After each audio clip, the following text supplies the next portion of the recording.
A light touch approach and support are in place as special education students start to return to school today after another round of home-based learning.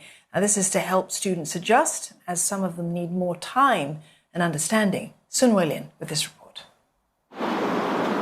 APS and Chaoyang School in Ang Mo Kio caters to children with mild intellectual disability. In line with primary schools, primary 3 to 6 students are back in class and the rest will return on Wednesday. Teachers will provide the initial support while allied professionals will step in when required. This is to cater to the students' different needs. One parent, whose 12-year-old son has autism, is grateful for the help provided, as her son needs a few days to readjust to the school's timetable. So for an individual with autism, they need a lot of structure and routine to function well. So I think, to be honest, with the HBL, coming and going, it definitely affects his mood and his learning as well. I'm pretty confident that for this week, it will be like to ease them in and he will be quite happy to actually be back to the routine. The students had to do an antigen rapid test before resuming physical classes, and it was a struggle for some.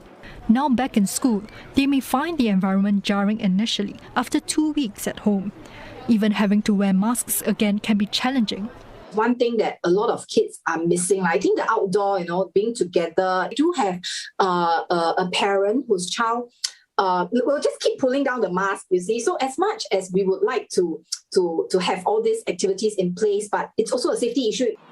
Member of Parliament Denise Phua, who advocates for those with disabilities, says it's important to help these students learn to live with COVID-19 without being too strict about the rules. There was a light touch in that you don't just punish, people who or persons with special needs who cannot, or are uncomfortable with wearing the mask. We actually govern it with a light touch, but at the same time continue to not give up and educate them. Support can come in other ways too, especially for students with disabilities or pre-existing conditions. For example, allowing them to continue with HBL when it's required. This comes as those below 12 years old remain ineligible to get the COVID-19 vaccines.